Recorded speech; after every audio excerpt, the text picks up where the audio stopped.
Have you ever heard the claim that cis lesbians are being pressured into sex by trans women? How about the general claim that cis lesbians hate trans women? Where do these assertions come from? What do these statistics show us? And why are gender-critical fascists so determined to spread said lie? That's what we'll be tackling in today's video. But first, a quick content warning for the following: transmisia, bimisia, lesbomisia, fatmisia, ableism, racism, antisemitism, lynching, hate speech, and sexual violence. If our work has helped you, please consider supporting us via Patreon so that we can keep the channel running. You can also help us by liking, commenting, and sharing our work on social media. Hi there, my name is Ethel Thurston, she, her, they, them, and we're here to debunk the assertion that cis lesbians are being pressured into sex by trans women, as well as the general idea that cis lesbians hate trans women. And it's important to do so since said narrative is no longer limited to online fascists, but is reported on as if it were an actual phenomenon. The most high-profile example of this was the BBC's 2021 article, "We're being pressured into sex by some trans women," which, if you couldn't tell by the headline, is a big yikes in that it presents trans women as intrinsically predatory. The article not only asserts that cis lesbians hate trans women as a rule, but that they do so because trans women have raped or have attempted to rape them, since if you have to coerce someone into having sex with you, that person is not giving enthusiastic consent. Enthusiastic consent is a standard which groups such as Planned Parenthood have forwarded for decades as the only legitimate standard for sexual consent, requiring the presence of an enthusiastic yes as opposed to an absence of a no. Though, do keep in mind, yes in this context includes forms of non-verbal communication, such as body language. And no, the qualifier of some trans women doesn't magically make everything better.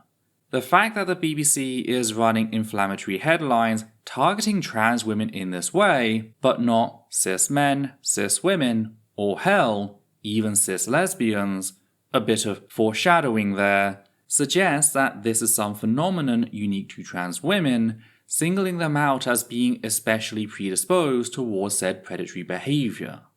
It is a narrative specifically designed to reinforce people's pre-existing prejudices towards trans women as these insatiable monsters, rapists in waiting. The article itself attempted to legitimize said position on the basis of a then recent survey conducted by Get the L Out, alongside the personal testimony of Lily Cade, who has titled herself Porn Valley's Gold Star Lesbian.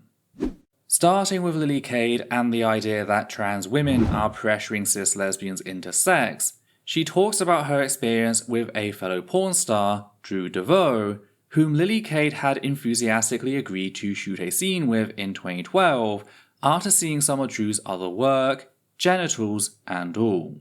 This changed, however, after Cade discovered that Drew was a trans woman, with Cade telling the BBC that, quote, "My sex drive was oriented towards women. I couldn't see past the fact that what I was interacting with was male genitalia altered by surgery and not the reproductive organ of a female ape, and I just couldn't get past that." End quote. So, very dehumanizing, misgendering Drew's body and genitals as male, in spite of the fact that Cade had obviously been attracted to those very same genitals up until the moment she discovered Drew was trans. Yeah, ultimately, Cade's body is her own, and just as sex requires enthusiastic consent, consent may be freely withdrawn for whatever reason. Which she did, and Drew respected, with the two going their separate ways. So that's the end of the story, right? Right? Well, it was around this time that Drew coined the idea of the cotton ceiling, derived from the glass ceiling of second-wave feminism. The glass ceiling describes the invisible systemic barrier that prevents certain people, in this case women, from rising to senior positions within an organization. The cotton ceiling differed from the glass ceiling in that said systemic barrier was not simply qualified by whether a person is a man or a woman, but by their perceived sexual desirability. Contrary to popular myth, the term did not solely refer to trans women, but all women who are sexually devalued, with Drew explicitly including fat, disabled, and radicalized women in her early posts. And just as with the concept of the glass ceiling before it, we can further broaden the cotton ceiling to include other groups such as neurodivergent and dark-skinned women. Yet, with her personal lived experience as a trans woman, that's what Drew primarily focused on, noting how her value was hinged on the contents of her underwear, namely the perceived presence or absence of a penis. So not whether she actually had one, but whether she was viewed as having one. On that basis, Drew noted that her access to gendered spaces was often denied upon said perceived contents, mentioning the, quote, ubiquitous man in the bathroom red herring, how our trans bodies are twisted into objects of imagined violence, into gender-bending weapons of mass destruction, end quote. She also discussed her sexual desirability in relation to her being a sex worker, with her trans status marking her as less desirable in the eyes of general society, ensuring that she was paid less than her co-stars, meaning she had less overall financial security. So, systemic discrimination, far beyond any single individual or interaction. This is how the trans community used their term all those years ago, or at least those brave enough to suffer the abuse which came in doing so. Not in telling someone that they're the problem for not sleeping with us, because, spoiler, we do not want to sleep with bigots, but to explore the way society, as a whole, devalues us by attacking our sexual desirability. That is why the term was picked up by Planned Parenthood, the very same people advocating for enthusiastic consent to be the standard for sexual consent, as a term to describe the ways in which society sexually devalues marginalized groups as a means of preserving inequality. Said organization began hosting workshops to explore the cotton ceiling in the context of the sex industry. Sadly, this meant that the concept entered the mainstream, and bigots did not appreciate attempts to label the systemic violence that trans women are made to suffer, even if it had helped cis women in the process. As Drew described things from her perspective, quote, when I proposed the notion of the cotton ceiling a few years back, the violent backlash against me was profound. Not just death threats, but even more awful were the accusations of rape, of being a rapist. As a survivor of sexual assault, this cut deeper than anything. The cotton ceiling was meant as a means to question why certain bodies, trans or fat or disabled or radicalized bodies for starters, are sometimes seen as undesirable, unfuckable, unlovable. It was not a violent term, but as is almost always the case, cis activists violently attack the struggle for trans equality through making our bodies and identities intrinsically violent. End quote. And one of the people lashing out was Cade, who later told the BBC that, quote, I thought it was kind of gross. The language is gross because you are evoking the metaphor of the glass ceiling, which is about women being oppressed. So saying that if someone doesn't want to have sex with you, that person is oppressing you. End quote. Except that's not what Drew said. Drew was not talking about any particular individual, but rather a systemic phenomenon that had a marked impact upon the lives of many women, including trans women, within the sex worker industry. But Cade was set on the idea that the cotton ceiling must have been created as an attack against her personally, with her later declaring the following to her own website.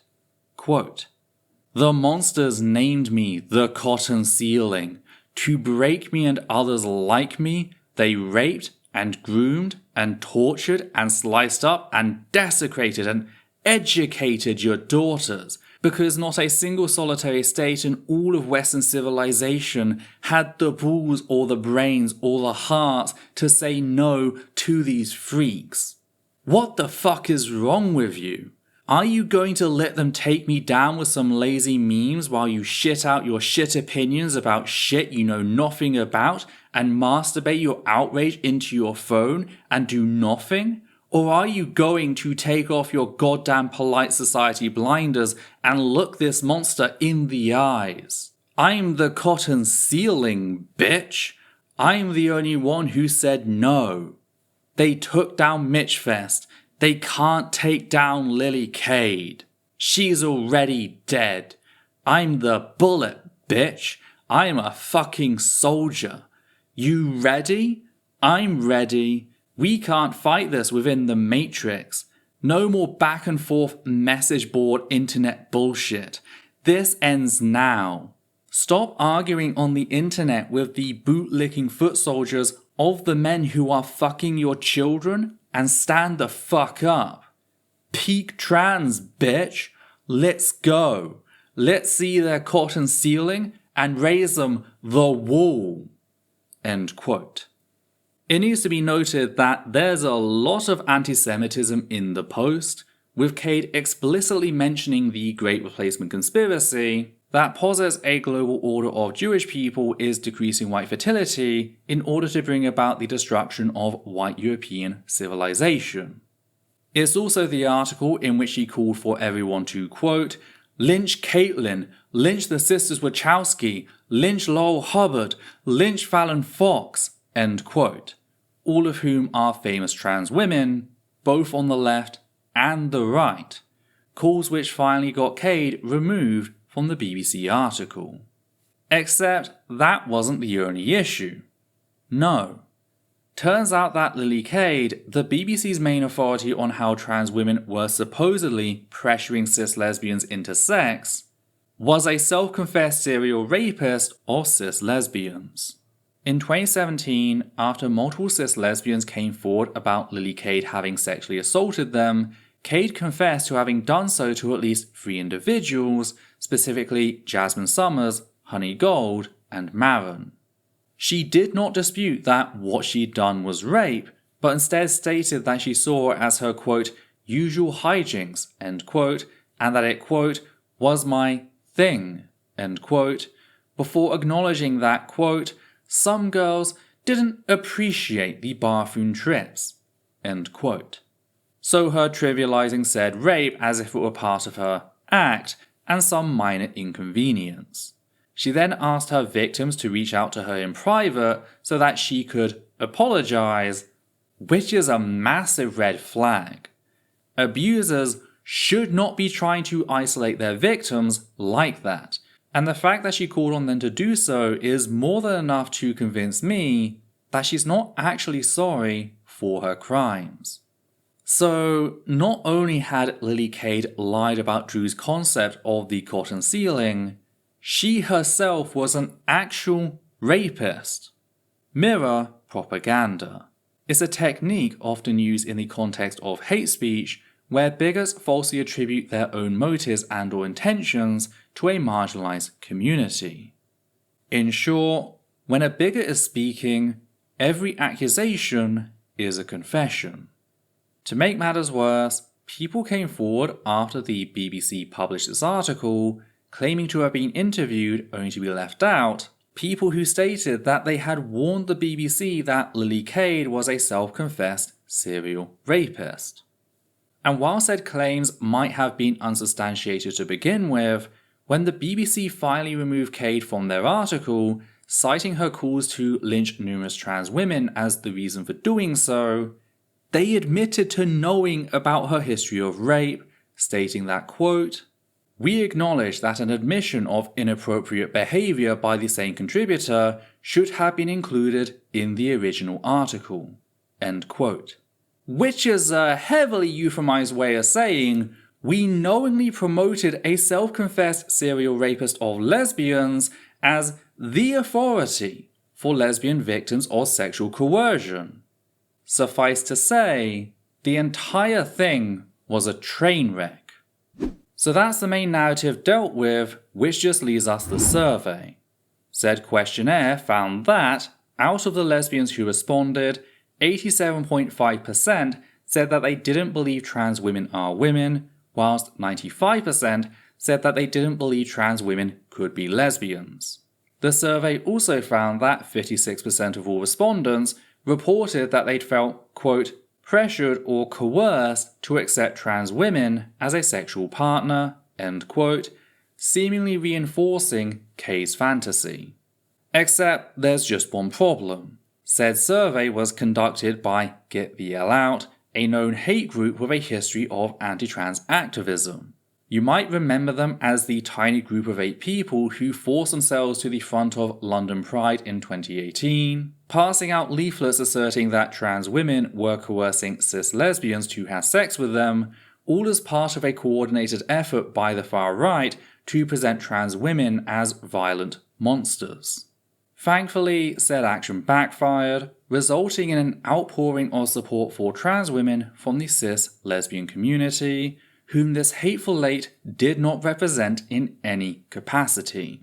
So the source is horrifically biased to begin with, coming from an anti-trans hate group with a known interest in selling narratives designed to demonize trans women, dishonestly portraying the inclusion of trans lesbians as them being coerced.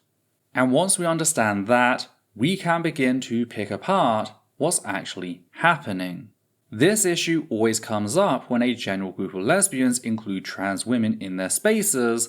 Anti-trans lesbians respond by attacking said group, asserting that real lesbians cannot be or date trans women because, in their eyes, trans women are actually men. Now, the general group of lesbians pushes back on this, pointing out that no, a lesbian is just a woman who loves women, trans women are women, ergo, they can be lesbians.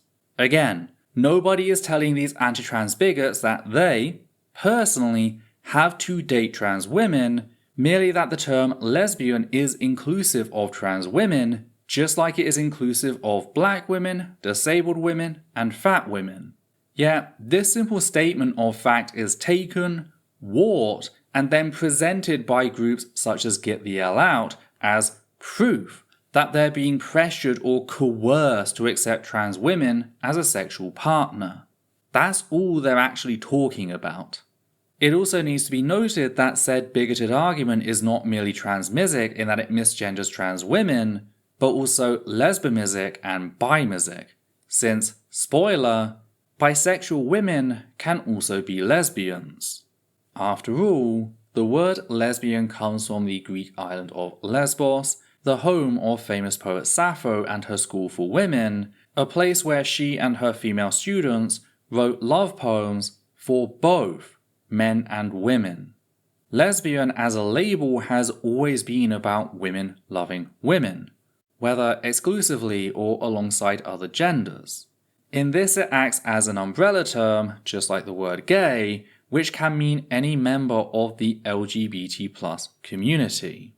This idea that the term lesbian refers strictly to a cis woman who only loves other cis women is a recent invention designed specifically to exclude bisexual and trans lesbians. And it does so based on a twisted sense of purity culture seen in the invention of gold starring, a term used by some lesbians such as Lily Cade to signal that they've never slept with a man in a sad effort to mark themselves as superior to lesbians who have. This reeks of misogyny in how, just like the purity culture surrounding virginity, it qualifies a woman's value by who she has or hasn't slept with. This bigotry against trans women, bisexual women, and lesbians in general explains why Get the L Out and their survey was spurned by the general cis lesbian community, receiving a meager 80 responses across the entire UK, the vast majority of which were, presumably, card-carrying members of said hate group. For context, there's an estimated 500,000 lesbians, that's 500,000 across the UK. This survey represents less than 0.02% of the lesbian population within the UK. Get the Hell Out survey has no statistical validity whatsoever. And that's not just my opinion as a trans person, but the BBC's. The very same BBC that tried to sell said hateful myth in the first place. That is why, on the 31st of May 2022, the BBC added another update, changing the title and stating that, quote, "Since publication of this article, the BBC's Executive Complaints Unit has also ruled that the original article did not go far enough to make clear to readers the survey's lack of statistical validity.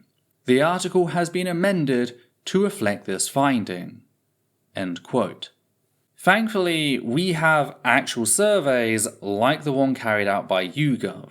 When they asked the British public, how positively or negatively would you say you personally view transgender people, 84% of cis lesbians stated that they view trans people either positively or very positively, with a further 10% being indifferent. Hardly the statistics of a group that believes it's being coerced by trans women. When it comes to hate amongst the cis, lesbian, gay and bisexual communities, cis gay men take the lead at 13%, followed by cis bisexual men at 9%, cis lesbians at 6%, and finally cis bisexual women at 4%. For the entire cis, lesbian, gay and bisexual community, this number averages to around 8% compared to a whopping 25% of all UK residents. That means non-LGBT+ folk are 3 times more likely to be anti-trans than cis members of the lesbian, gay and bisexual communities, with cis lesbians being among the most accepting, even more so if we include M-spec lesbians, such as bisexual women. And the numbers only get better when we take a look at younger generations, as seen in a survey carried out by Just Like Us, a UK-based LGBT+ youth advocacy charity. Their survey, which contained answers from 3,695 adults aged 18 to 25, found that a whopping 96% of lesbians stated that they were either supportive or very supportive of trans people, trans women included, compared to 89% of the entire LGBT+ population and 69% of the non-LGBT+ population. In fact, lesbians were found to be the highest ranking demographic when it came to supporting trans people. This data shows us that the myth that cis lesbians hate trans women is just that, a myth. The overwhelming majority of cis lesbians, between 84 to 96% to be specific, are supportive of trans people, including their trans sisters, something we wouldn't expect to see if the lie that trans women are coercing cis lesbians into sex were true, let alone as prominent as anti-trans bigots like to pretend. Sadly, there has been a very real cost to these myths, with it reinforcing the public's prejudicial views of trans women as sexual predators. Just mentioning the cotton ceiling, even in an attempt to correct common misconceptions, has led numerous trans people, trans women and trans femmes in particular, to be targeted with horrific amounts of abuse. Which is why gender-critical fascists are so intent on spreading this lie, with the far-right creating and funding groups such as Get the Hell Out and the LGB Alliance. That is why, even after Lily Cade had been marked out as a known serial rapist, she was still being defended by popular gender-critical fascists such as Rosa Dawn. Dawn acknowledged the fact that Cade had been accused of rape, though she refused to acknowledge the fact that Cade had confessed to it, only to erase all mention of said rape in her post after the BBC had admitted to knowing Cade was a serial rapist prior to publishing. That's how important Cade was to the narrative of the article, and that's how important said narrative is to gender-critical fascism. They'll straight up lie to defend a known serial rapist just so that they can harm trans people, specifically trans women.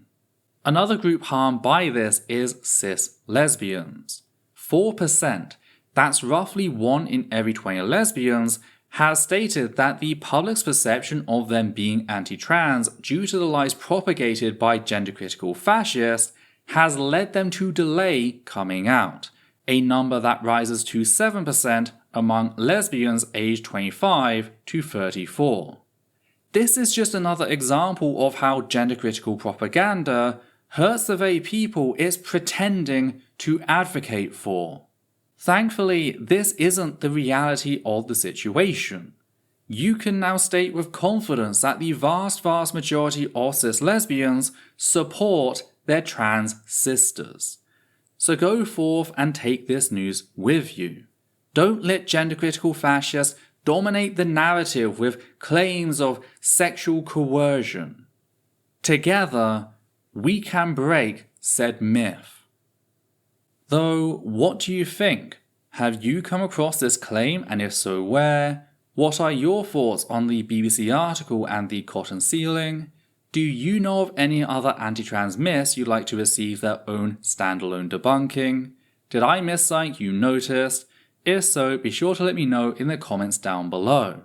And if you appreciate what we do here and want to help keep us running, please consider becoming one of our wonderful patrons who make our work possible. You can also make a one-time donation via PayPal or Super Thanks on YouTube. On that note, we'd just like to thank the following people: Matthew Kovac, Hannah Banghart, Goddess a Lighter, Soshula Wayne Six Denials, Flynn, and Higgins the Seagull. And for myself, Adita and Levi, take care now.